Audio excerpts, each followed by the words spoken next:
Good afternoon. I'm delighted to be joined today by Canadian pastor Artur Pawłowski.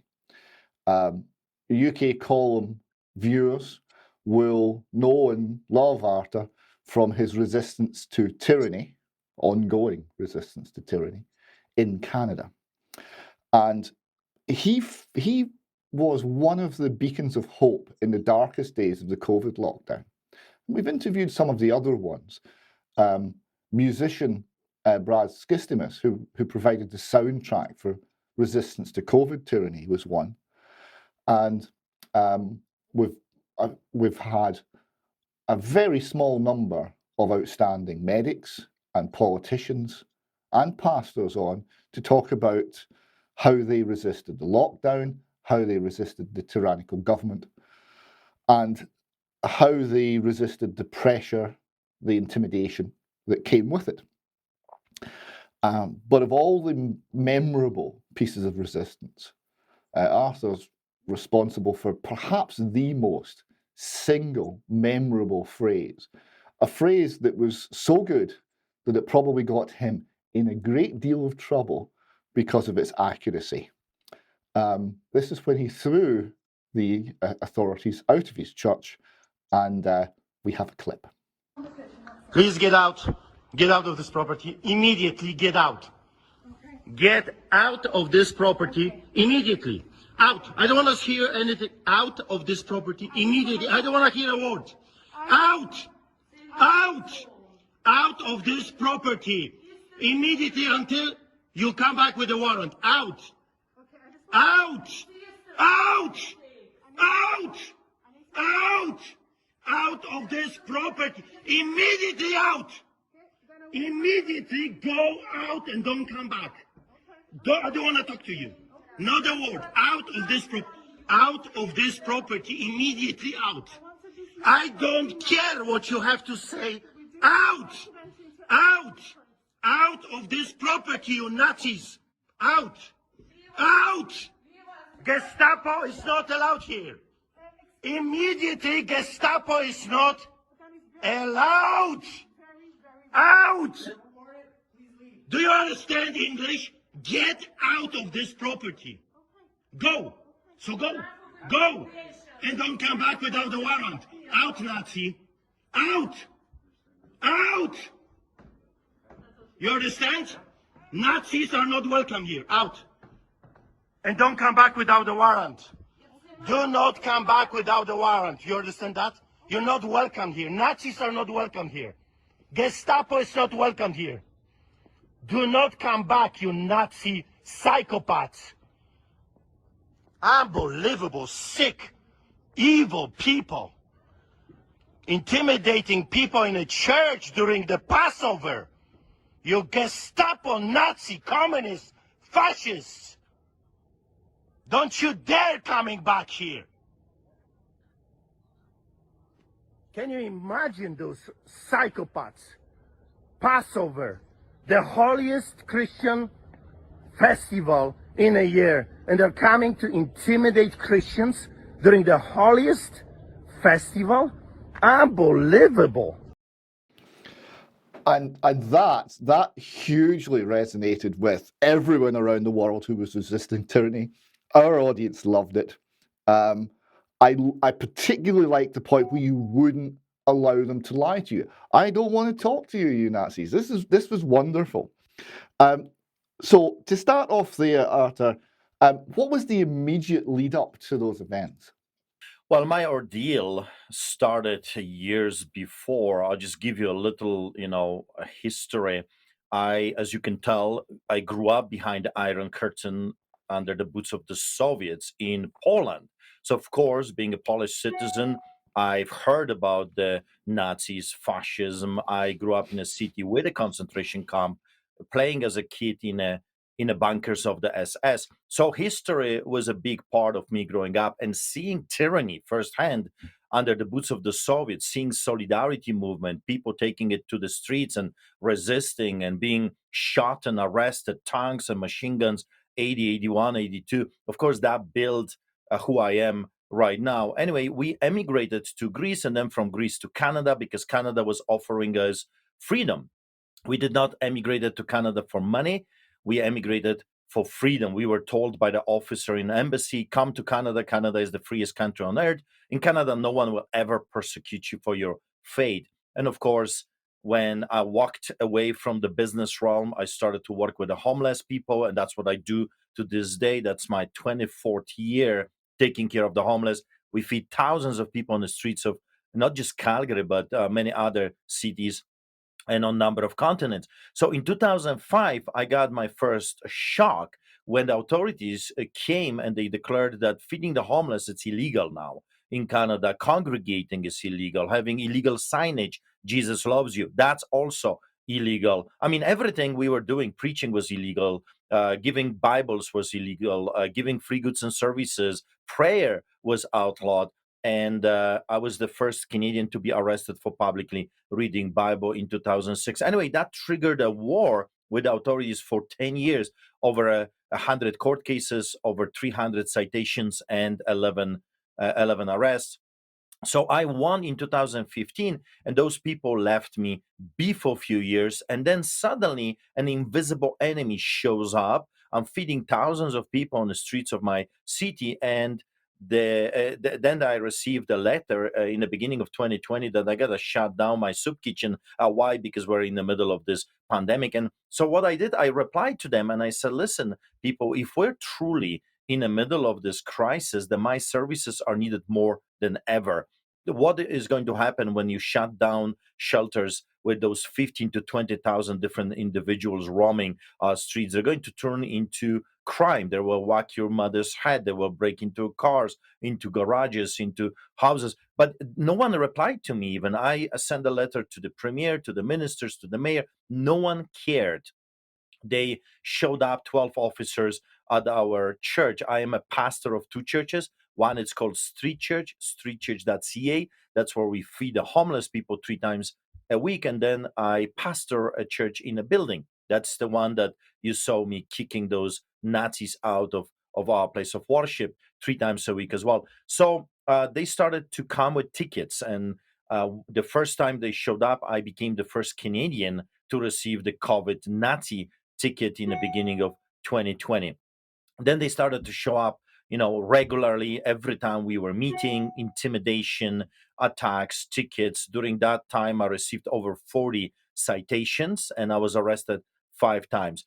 But the culmination of that craziness, as you remember, happened when the federal, provincial, and municipal governments declared that they are canceling Christmas. I don't know if you remember that time, but when they went on television and just a few weeks before they said Halloween is perfectly okay, kids have fun, and then a few days after that they said, oh no, we gotta cancel Christmas. No one is allowed to see their parents. No dinners, no family reunions. You can have even a brother at your house for coffee. The chief of police, that Nazi guy, I mean, an awful lawbreaker, he's acting like a mafia boss. Well, he says he's going to send the police patrol cars monitoring driveways if you have extra cars. I mean, unbelievable. So what I did, I'm a Polish. I'm a Polish immigrant. I know only one way how to fight. I think I have a little bit of Scottish in me and Irish because it makes sense. So what I did, I invited my friends, my whole family, for the biggest dinner I could have in my home. And I sent them a picture and said, come and get me. Well, they didn't at that time. However, when they went on television canceling Christmas, I went on television too. And I said, you devils, I'm canceling you. You don't represent us. And I invited people to the biggest Christmas celebration in the country. So thousands of people showed up. We had AAA steaks. We had gifts for the homeless people. Lots of people showed up. And then we had over 100 police officers, 52 police cars, 20 cops on bicycles, anti-terrorists, SWAT team, believe it or not, showed up. Chief of police came. They had their telescopic cameras. It was a gong show, and they came bearing gifts. After all, it was Christmas, so they gave me 15 COVID tickets during that event alone. And we did the unthinkable. I mean, I'm guilty as charged. What we did was horrible. We were told that for just that one thing, the whole city is going to die. We had Christmas carolers. So we were singing Christmas caroling. It was a great time, but at that time in Canada, caroling was outlawed. You were not allowed to sing. So that's 2020. And then they started to show up in our church. First, they blocked the parking lot. They came with the cameras, just recording our children and our women, just to put pressure on the men. And then Passover of 2021, April comes, and they enter the church. They were trespassing. They were breaking Criminal Code of Canada, section 176, 1, 2, and 3, and they did it anyway, because this is a time of lawlessness. They're telling you you're not following the law, but the truth is they're acting like pharaohs of today, and the rest of us, well, we're just slaves. So what I did, well, I was preaching on the story of Moses. And of course, if you know the story of Moses, you know that this was a story of let my people go. So when they showed up, I had this on my heart: get out, just get out, you evil, wicked people. Like wolves, I kicked them out. Well, they came back a few weeks later. They have found, as I call it them now, three crooked amigos, three judges in the province of Alberta.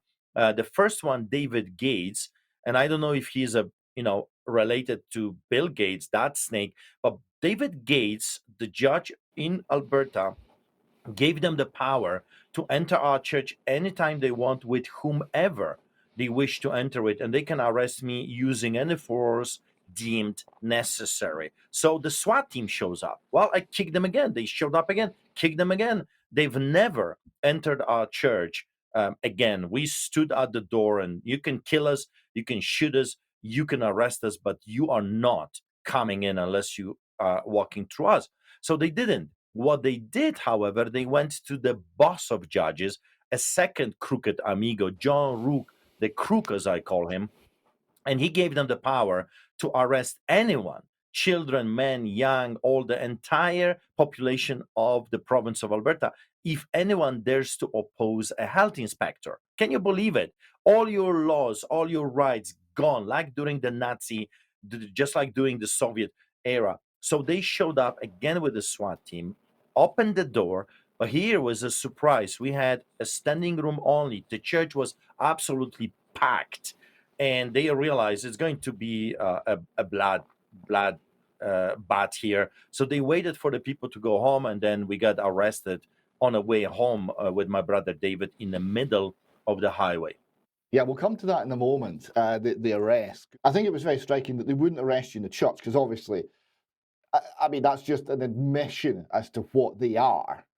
And there's not really a way around that. So they arrested you on the highway, which made the images made you look more like a criminal and then less like the bullies that they are.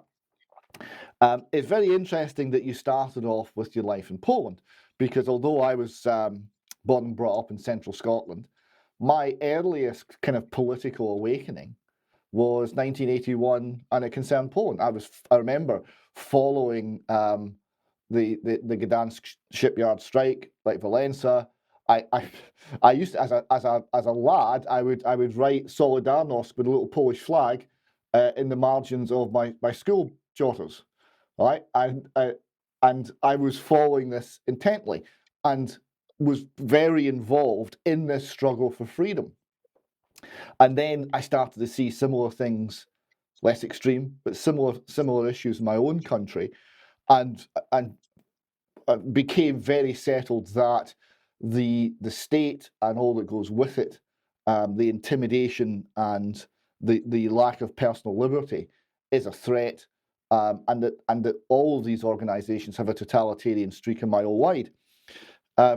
So, in a strange way, I also started with the struggles in Poland.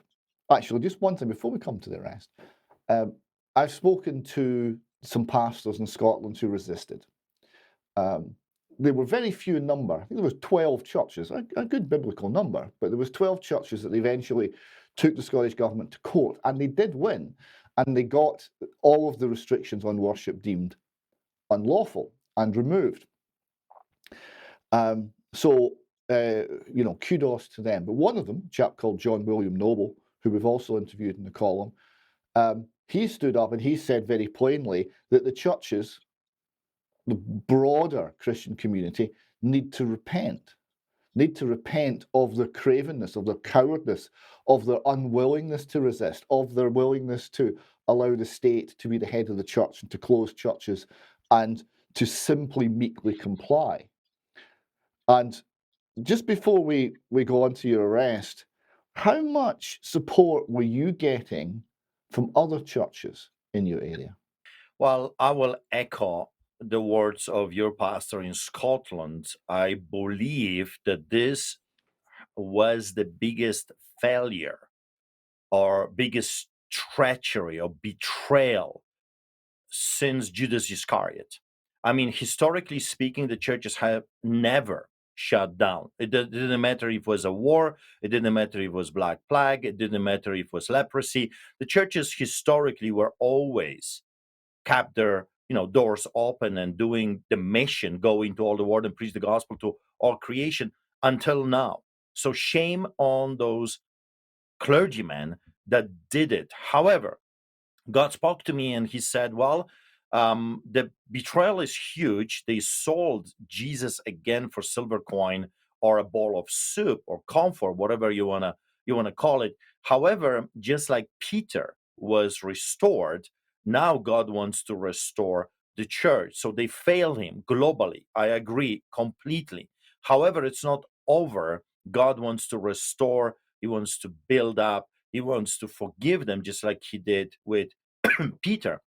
So here in Canada was no different. I did not receive almost no support from anyone except my inner circle of people that I regularly work with. 99.999% of the churches were more than glad to shut down. They received billions of dollars across the country for doing so. They even went so far that they hired security and they would not allow people to come in without a Nazi passport.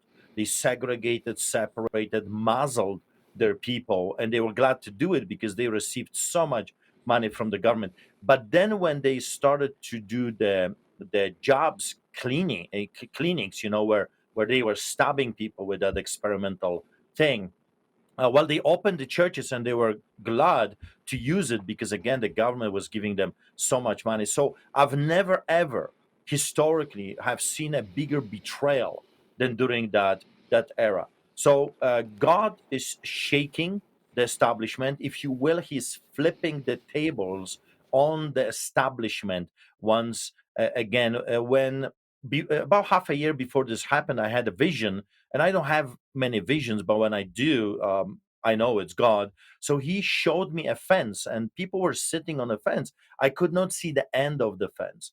And then I saw two powerful hands, and I knew those hands are God's hand. He grabbed the fence and he shook it violently. He kept shaking violently. And I saw people falling to the left and to the right.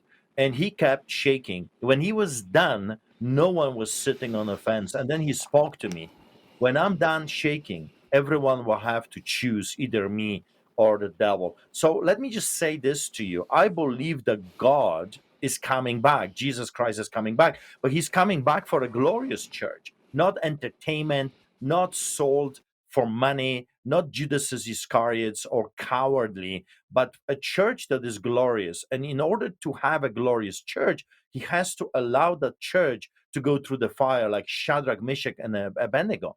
In the fire, God dealt with their enemies. In the fire, he showed up to set them free. In the fire, they had a testimony, and in the fire was their promotion. So, what God is doing right now is purifying his church. And that's a global phenomenon. I saw it everywhere that the clergymen were more than happy to obey the pharaohs of today. But then I also saw a remnant rising up and shining. And I will tell you this: I know that we will see more and more men and women, the mighty warriors, if you will, of Christ, Deborahs and Esther's and Mordecai's and Joshua's and Caleb's rising up and showing us the way. And the biggest betrayal since Judas Iscariot. That one we might use in a small clip. I think that's a wonderful way of describing it. On to the arrest. They waited until you'd left the church, and they arrested you on the highway. You got it on tape. We have some film. Here. So, as per the injunction that was served on Artur here and David back here, I am to place both of them under arrest for breaching the Queen's Bench order. Both of us under arrest? Yes, sir. Would you please step out of the car? What's your name, officer? Andrews, 5244. Okay. So how do you feel being a Nazi now? And then we got a gangster here. Huh?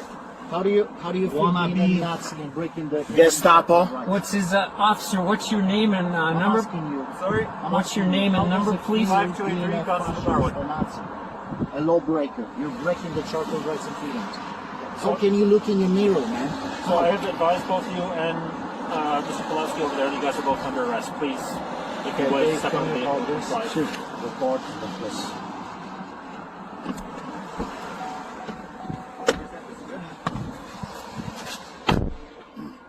Open the door, man.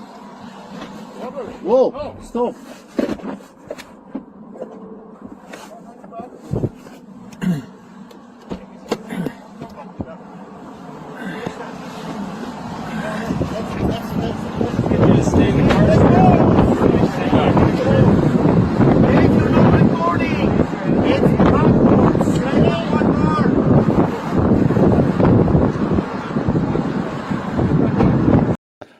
One of the earliest things I did, in fact, the thing that got me into this particular line, speaking on the UK column, was following the story of a man called Robert Greene. He was campaigning in Scotland to save a girl from being raped by a paedophile ring, a little disabled girl called Holly, and to save other children from the same fate. And eventually, the authorities got sufficiently worried, and he was put in prison for 2 spells. Eventually, the second one, I was visiting him and following the case and attending all the trials. And he was a Christian man. He was a very gentle man. He was quite slightly built, and he came up in a court in Aberdeen, flanked one on either side by enormous prison officers, right? Big lumping people. And he was in cuffs. He was in shackles. And his lawyer looked at this sight and said to the judge, "Are the shackles really necessary?" And the judge looked a bit embarrassed and said to the 2 guards, "Are the shackles really necessary?" And the 2 guards looked a little bit embarrassed and took them off. And I thought the lawyer played that very well. So here you've not tried to resist. You've got out the car when they've asked you. You've not tried to flee the scene. You're not using violence. Why the shackles? Why the rough treatment? Why the kneeling on the wet tarmac? Why any of this? Because presumably if they just said, "We'd like you to get in the car now," you'd have got in the car. Well, here is the interesting part of the story, that I have been arrested multiple times, 16 times together, and sometimes officers would just ask me to walk, go to the car, and there will be no scene, there will be no problem.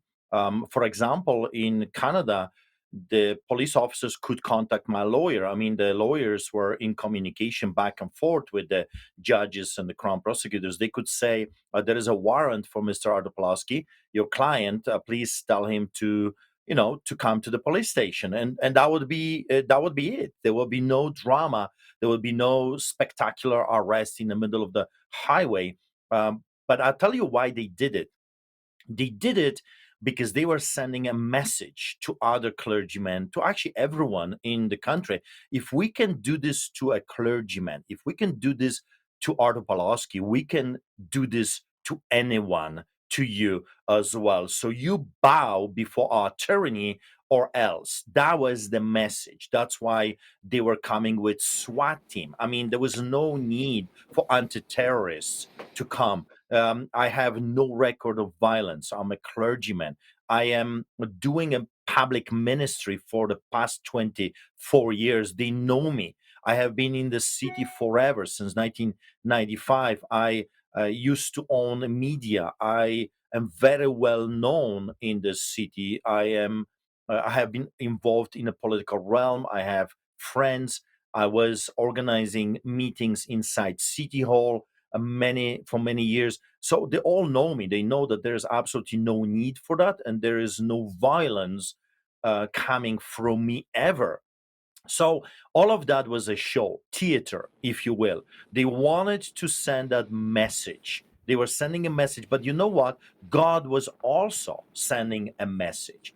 And that's where the devil always misses the boat, because he thinks that he has the upper hand. When he comes puffed up as Goliath, uncircumcised Philistine, you know, uttering threats and saying, I'm going to chop your heads off, I'm going to wipe you out, and this and that. God allows those people to do those things because, uh, arrogance, pride comes before destruction. But He's also always looking for any man, a man or a woman. Is there anyone that is willing to stand up against evil? Is there anyone that believes that I'm bigger than the devil and his minions? He's looking for David.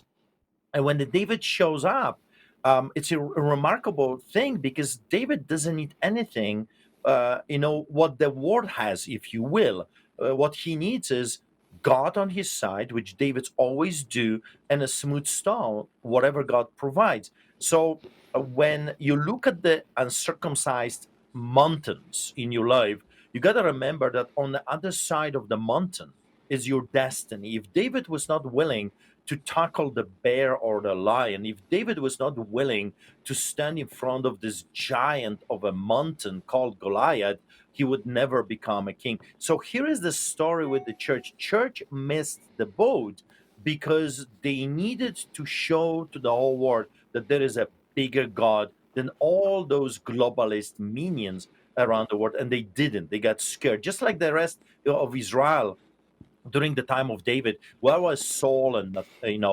Nathan, and where was Joab, the general? Where were those heroes?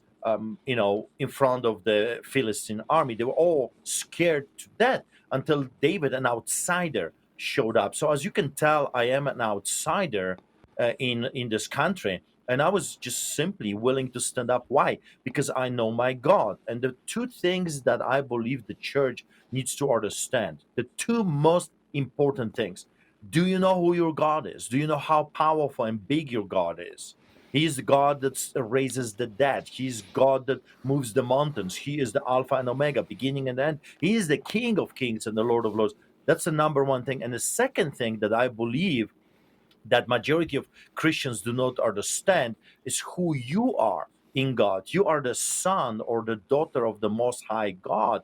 You are the one that God says, greater things than I you shall be doing as well. That means we have the government upon our shoulders. We have the authority to move those giants from the land, because on the other side is our destiny. So I simply went along. I didn't like it. They kept us 3 days and 2 nights on concrete, of course, totally illegal.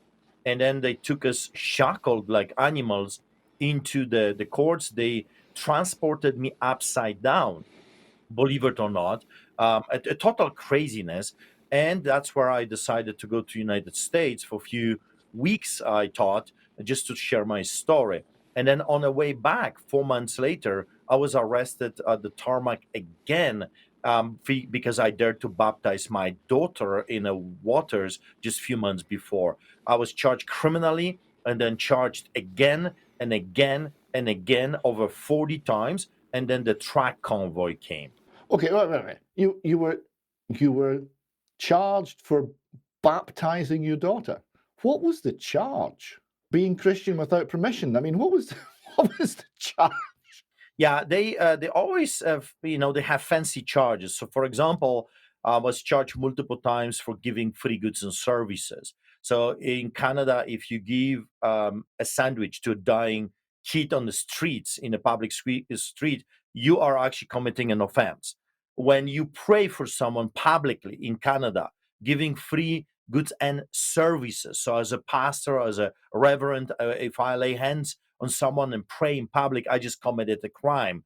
It's a total socialism here. We are truly living behind the Iron Curtain. Once again, I call it in China this time. So they have fancy names for the charges. I was charged with inciting people to come to church, inciting people. Well, duh, I'm a pastor. That's what I do for a living. I incite people to come to church. I was charged with officiating an illegal gathering. And you got to remember, I am a Polish immigrant that grew up behind the boots of the Soviets. And that was the language the Soviets were using, illegal gathering, illegal congregation. I was charged with that here in Canada, officiating an illegal gathering. I was charged with that. Of course, not keeping social distancing, not wearing a muzzle, disturbing peace, the mischief. They charged me with all kinds of obstruction. For example, when they have absolutely nothing on you, they will come with this nonsense charges that you can't really, they cannot prove, but you cannot prove as well. So they play those games. Those are the charges that I have been attacked with. And when I baptized my daughter, during that time you were not allowed to touch another human being. So I was arrested. I was arrested because I dared to touch my daughter. Can you imagine the craziness that we face? And then somehow all the political parties, all the mainstream propaganda, all the doctors and nurses here in this country just went along like nothing happens. There's nothing to see here. We had cases in Scotland where churches were meeting in secret. It was like, I mean, there's a backstory for this in Scotland. It's called the Covenanters. The Covenanters used to have to meet in the hills around about the towns because otherwise they'd be killed. They were being persecuted because of their lack of compliance with the official state religion, and they were resisting, and they had to meet in secret. This came back. There's a little place not far from me here called Vicar's Bridge. It's called Vicar's Bridge because that's where they hung the pastor during these times of persecution. So this is not that long ago in Scotland. And the fact that the churches, for the most part, forgot about this and complied with this was a great shame. But there was a few that resisted, and they were meeting in secret. In Scotland, they had to do that in order to worship God.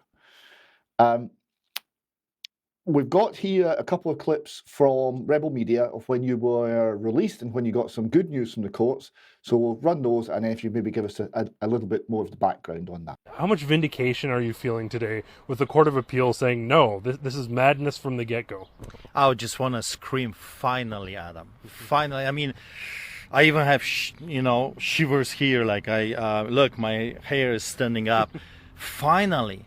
After 2.5 years of being subjected to tyranny straight from the Soviet Russia, North Korea, and China, We are providing necessities of life to those that you and your bosses refuse to provide. You got all kinds of events happening right now, and yet the Calgary's finest are not bothering them. This is the hypocrisy of this city. This is the hypocrisy of our wonderful, fearless leaders. Where is Nahat Nemchi, the mayor of this city?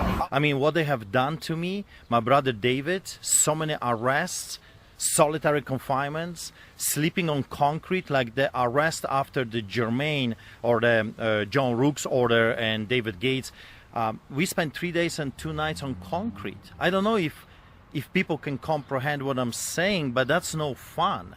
And especially there's no fun in this if you are innocent, if you have done nothing wrong. What did I do, Adam?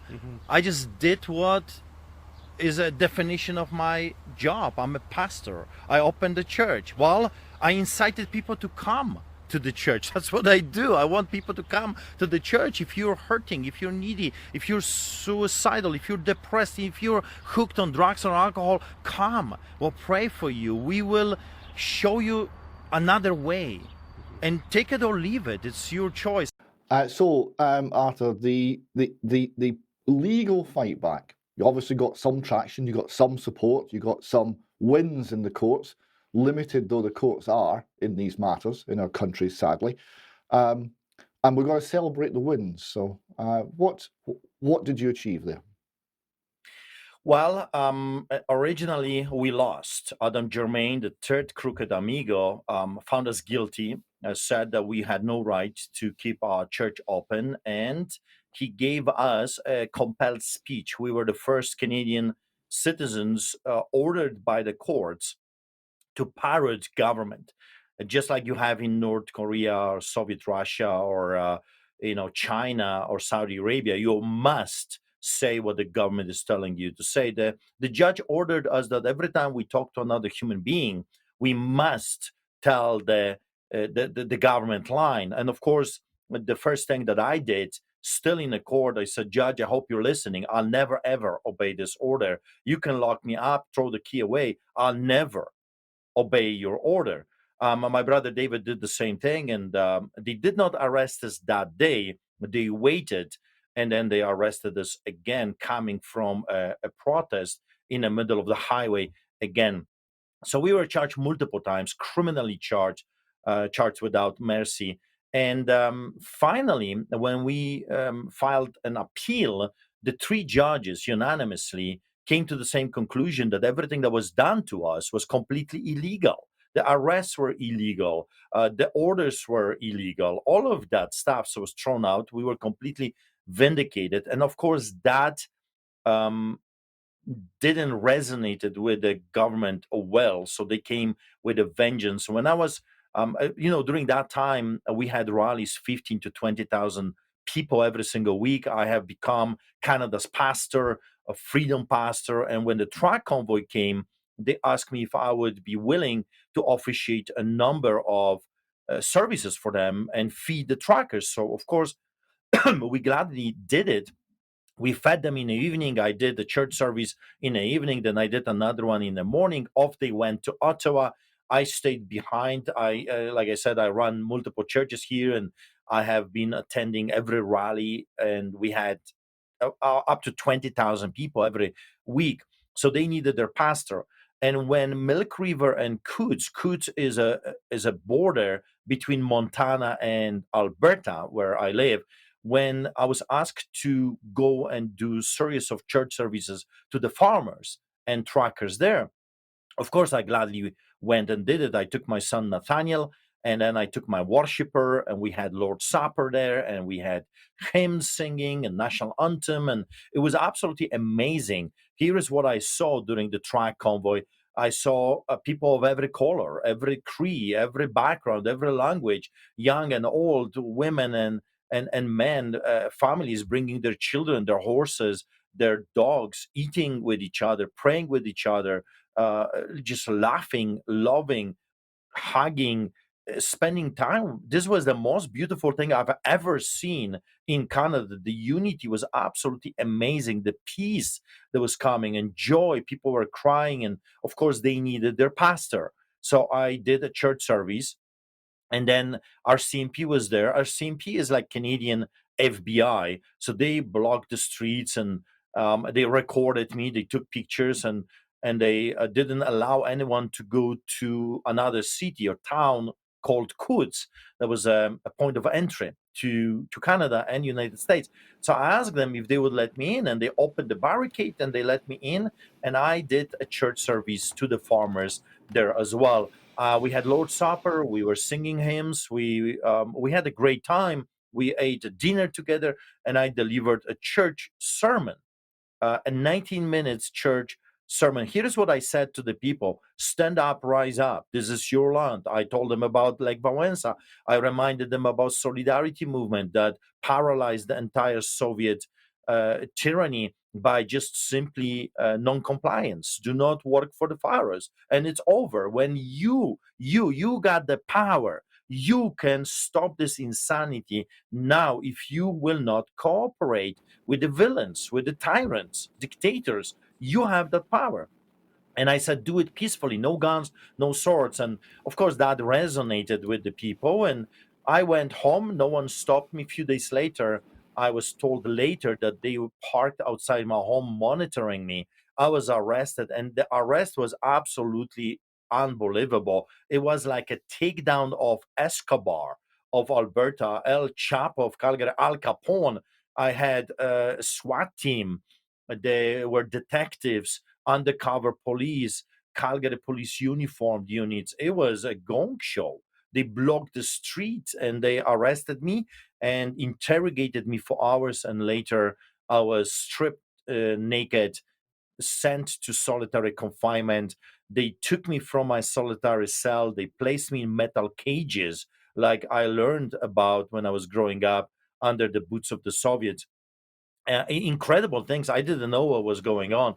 They denied my access to my lawyers for 3 weeks, which is, of course, all of the things that they've done is completely illegal. They are the villains. They are the Gestapo SS of today. They kept me in a solitary confinement for 45 days. And then, believe it or not, they kidnapped me literally without the knowledge of my lawyers or my family. I was kidnapped by sheriffs, shackled, legs, the whole 9 yards, and taken hundreds of miles away to another city and placed in a Maxpot. Maxpot is a prison for the most dangerous terrorists. I mean, if you're a bloody murderer, danger to anyone, you will be placed over there. I was the only inmate in the entire prison unit there, freezing conditions.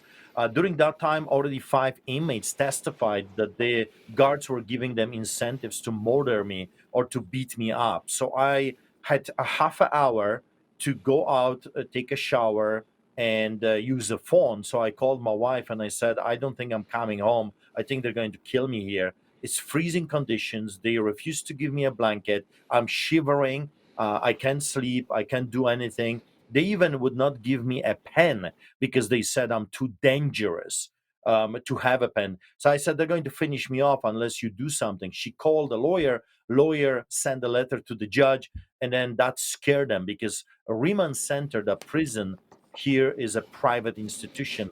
So they were afraid of the backlash. And then, if that was not enough of my ordeal, the next day, I was taken from my solitary cell to a psych ward without the evaluation of the doctors, without even the knowledge of the Alberta Health Services. Totally illegal. I was placed in a psych ward with a schizophrenic that murdered his brother with a machete. And when I walked in, I saw he has pens and pencils. And I said to him, well, I'm so dangerous, apparently, I cannot even have a pen. So he grabbed his and says, you can have mine. I mean, a total insanity how they treat a clergyman here in this country. So I spent 50 days in prison, and then I was released on bail. I am on bail today. I am on house arrest still a year later. I am not allowed to leave my house after 7 p.m. unless I have a special written permission from my probation officer. My trial happened eventually after a year of waiting about 3 weeks ago at the beginning of February. And it truly was a trial of the century. We have a little report. It's only covering, I think, the first half of the trial. But we'll play that just now, and then you can maybe fill in the rest for us. The only thing that the Crown has presented was my sermon to the truckers and the farmers in Coutts exactly 1 year ago. What did I say during the speech? Well, I said to the people to stand for the grounds. I told them to do it peacefully, no guns, no swords. Well, the Crown prosecutor is comparing my speech to Rwanda genocide. I mean, that was a shocker. Well, I'm hoping to be vindicated 100%. I mean, I've done nothing wrong. If this is a trial of the century, if I'm convicted, by giving people a sermon from our heart, reminding them of our history of the solidarity movement. If that's criminal behavior, there goes your freedom of expression, there goes your freedom of religion, there goes all your freedoms. What did my brother do at the border? He was called there to officiate a church service. So now you want to tell me that in Canada you cannot officiate a church service as a clergy man? What else did he do? He inspired the people to stand for their families, for their jobs, for their God-given freedoms. And on top of that, they had a Holy Communion. So what, Holy Communion now, if you do it as a clergyman or just a citizen, you're faced with a 10.5-year prison term. It's absolutely insanity. So this absolute insanity, all the evidence against you was your sermon. That was it. That was the case. And it was likened to all these ridiculous things. When you came to make your case, how did that go? Well, I have been charged now over 340 times, over 100 court cases, 16 arrests. I have been in the court sometimes more than in the church, believe it or not. Some of my trials were as 3 weeks long. So I know the system, I know how it works.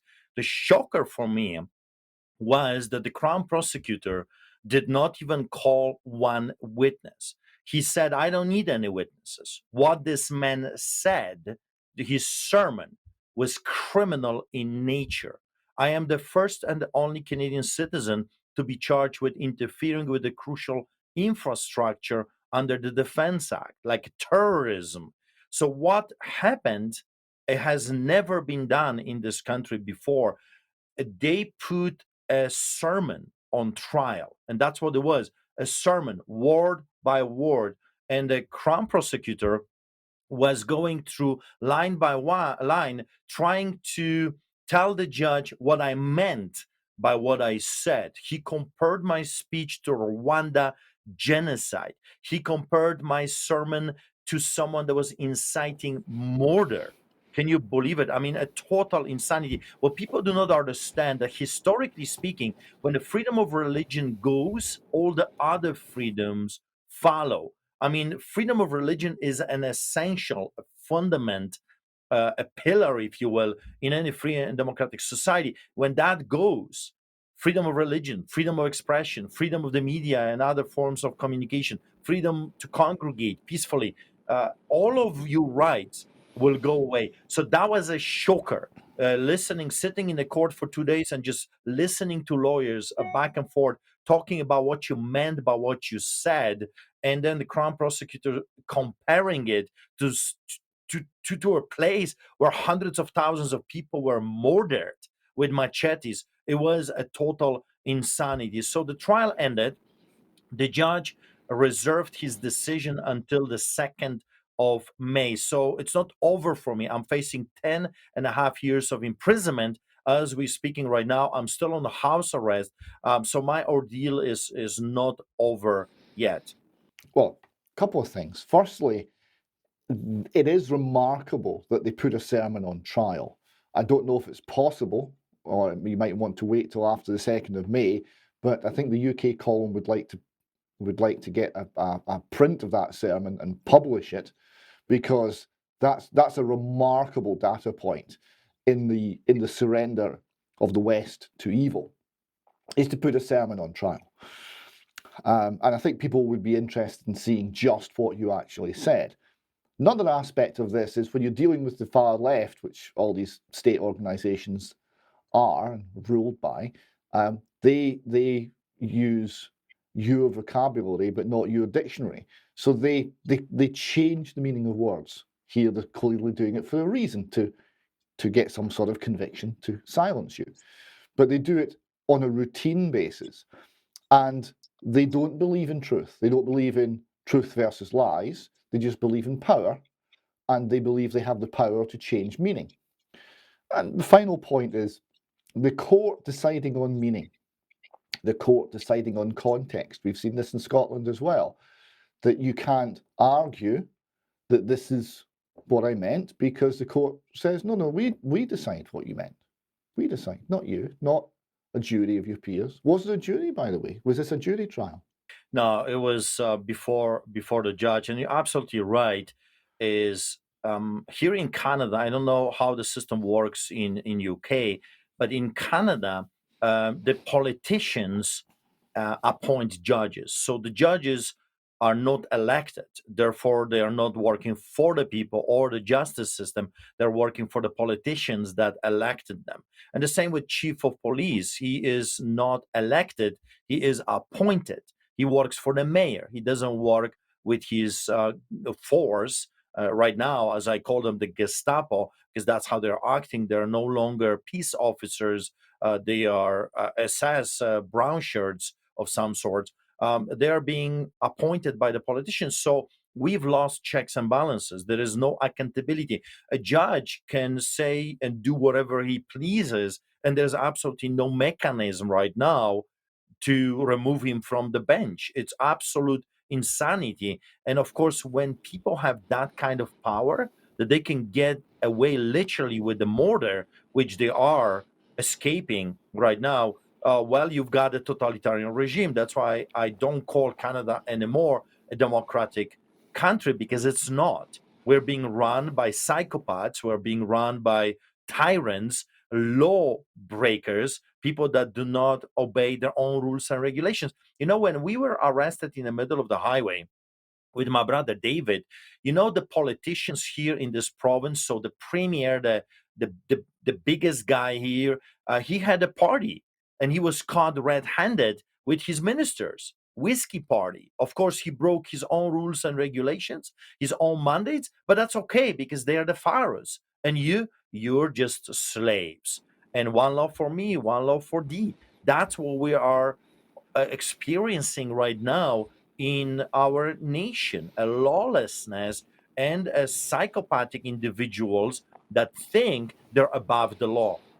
One of the aspects that you brought out there was the use of the psychiatric system to suppress dissent. Now, this has got a long history in the Soviet Union and totalitarian Eastern Bloc. There was, at one point, in the Russian equivalent of DSM-5, there was a recognized a mental condition called denying the obvious achievements of the Soviet Union. So if you said that actually the fact that they can't organize, nails to put bits of timber together because you can only get big nails because the incentivization was all on tonnage, and it's easier to make big nails than it is to make lots of little nails, and that they couldn't organize this, that was by definition, that was insane. That was crazy talk. I mentioned the Holly Gregg case in Scotland.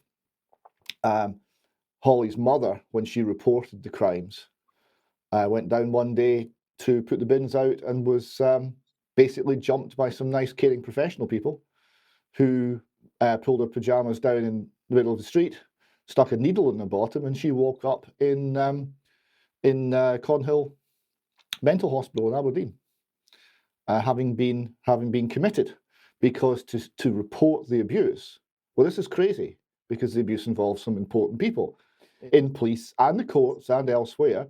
So this is clearly she was crazy, because of the view that is used here is it's an easier conclusion for the weak, for the people who are on the fence, to come down on the side of evil and target an individual who is weak, apparently weak, than it is to stand tall and strong and speak the truth and stand for justice. So they go down on the weak side so many times, and the use of the psychiatric system to suppress dissent is an extremely worrying part of this story. They tried multiple times to get Robert Greene on this, but they could never find a psychiatrist that said he was anything other than absolutely stone cold sane. And they tried probably a dozen times, various assessments to try and get someone to commit him, and they could never find a psychiatrist who would do it. But they did try, and they kept trying. So this is a This is a sign that the system is corrupt at the very core, that the system is using lies and corrupt means to get its way, and that any view of justice, any view of what is right and what is wrong, has left the building. I'd like to finish up actually today, just going back to Poland, because I mentioned how I used to write Solidarność, age 15, in the margin of my school jotters with a little Polish flag, and I've seen you and others now carrying a similar banner saying Solidarity with a little Canadian maple leaf flag, also in red and white. And that seems to be an interesting move in support of you, in support of freedom. Can you tell us a little more about that? Well, for a man like me and other immigrants that escaped totalitarian regimes, this is a repetition of history. I mean, we've seen this movie before, and what we are simply saying is, people, we need to change the script, or else we know what we're talking about. Canadians in majority have never witnessed any dictatorship, have never been under the boots of any totalitarian regime. So for them, it's a shocker. They still don't want to believe that their own elected representatives would sell them for incentives or a bowl of soup. They still have a hard time to comprehend that the doctor means harm for them. But more and more people are waking up. So what we did, we wanted to build a bridge between what happened in 80s in Europe and of course what is happening right now all around the world. And solidarity movement is the most powerful, I, I've seen it with my own eyes, is the most powerful way to deal with those wannabe pharaohs. Simply refuse to cooperate. Non-compliance is the most powerful weapon. If enough people would just refuse to work for them, if enough people would just say, no, I'm not going to carry this order because this order is against the law. I know, Chief, you want me to do something like this, but that's against Constitution. That's against Charter of Rights and Freedoms. That's against human rights. I'm not going to carry that order. But people, unfortunately, they have become so comfortable that I challenge officers, I challenge all kinds of people, and they would come back to me and say, well, I got a mortgage to pay. I got children too. I need my job. I need my pension. Well, they don't understand that if those villains will have their way, there will be no pension. Their children are going to suffer. Everyone will be enslaved. They don't get that yet, but more and more people are rising up. Their eyes are being opened. They are starting to see what's really going on. So we started a solidarity movement, not just here in Canada, but other countries as well, as a reminder. Also, I want to say to people, get involved in politics. Church has to be in the middle of darkness. The political realm is as dark as it can be now. Why? Because good people refuse to be part of that realm, that mountain of influence, and we've lost them all. We've lost the educational system, it's indoctrination right now. We've lost the truth speakers that were supposed to be. Now we got mainstream propaganda. We've lost the banking system. We've lost entertainment. Now it's time for the church to rise up and occupy until Jesus comes back. Go there, run for office, support godly candidates. When I was released from solitary confinement, I was approached by a party here in the province of Alberta, and they asked me if I would consider running in the next election. And I struggle with that myself because I'm just too busy. I wanted to just be a pastor, but I realized they will not allow me to be just a pastor. I have to become a politician as well. So what was chasing me yesterday, I will be chasing again. I will be chasing tomorrow. So I was elected to be the leader of the Independence Party of Alberta, and I'm running in May for a political office because if we don't replace those snakes, vipers, and scorpions, they will keep biting us, and not just us, but our children. We as a church, we need to be involved now everywhere. So that's why solidarity was a great reminder. It resonated with the people. And then what? What now? I always struggled. We had 20,000 people every week on our protests and rallies, but then what? So we marched around the city and we made some noise, but what? Now what? Well, we need to get involved in a political realm to replace those evil, wicked psychopaths with good candidates. So that's what we're doing right now. Our party is growing like crazy, like a wildfire. We're going to have an amazing candidates all across this province. And I want to encourage you, get involved. Do not believe the lie that you have to vote for the lesser of two evils. Good people do not vote for evil. It doesn't matter how small it is. Also, go and bring the light into darkness. Do not believe the lie that Christians should not get involved in politics, because the whole Bible is about people that were politicians, like Shadrach, Meshach, and Abednego, like Daniel, like Joseph. They were prime ministers. Like Esther, she was a queen. Mordecai was prime minister. I mean, come on. We need to get involved and bring some justice back into the public square. Who is going to do it? The devil is not going to do it. And he has his minions that are stealing, killing, and destroying. It's time to stop. I am waiting for the remnant to rise up. I'm waiting for God's revolution, if you will, Jesus' revolution, a revival. Well, Artur, it's been a real pleasure talking to you. You mentioned the remnant. I don't know if you're familiar with it, but there's a paper written by, if memory serves, Albert J. Nock back in the 1930s called Isaiah's Job, all about talking to the remnant. And it says there's only a few things you can know about the remnant. You can be sure they're out there. You can be sure they're listening. And you can be sure that they'll smell a rat. And if you're authentic and you speak the truth and you do so in a manner that's unafraid, they will listen, they will respond. You might not be aware of it, but the differences that you make will be tremendous. And your role in being a pastor to the remnant is to encourage them to stand up, to become stronger, to keep going. And I think all of these things you're doing. Your summary that there's no more fence sitting, that at the end, in the final analysis, you stand with Christ or you stand with Satan, is a point that I think bears repeating and repeating. I think that there is no middle ground. You have to choose one side or the other. And the people who think they can be safe in the middle, they'll find out that it's not possible. That the beast, the blob, will come for them too. The people who think they can control the power of the state will find it'll come for them too. Because it's not a benign institution. It's a satanic institution. And we're seeing it revealed ever more plainly during the COVID years.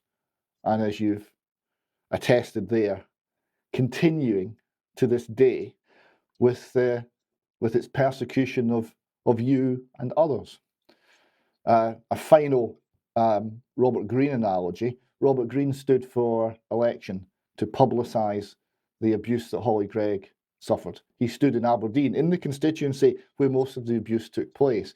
He was arrested as soon as he entered the constituency and was given a bail order preventing him from entering the town of Aberdeen. So he stood for a Westminster, this is, home of democracy, all of that, a Westminster election for a constituency in the city of Aberdeen, whilst being banned from entering the city of Aberdeen. So it gets very strange. I'm sure you'll discover even more strangeness. And until we talk again, Artur, thank you so much. Thank you so much. And just want to finish with this. We already won. Jesus won on the cross, and he's telling you, you have already won. And lions, like I said so many times, do not bow before the hyenas. Be lions. Go out there, keep roaring. And remember, we already won. The enemy just does not know it yet. Be blessed.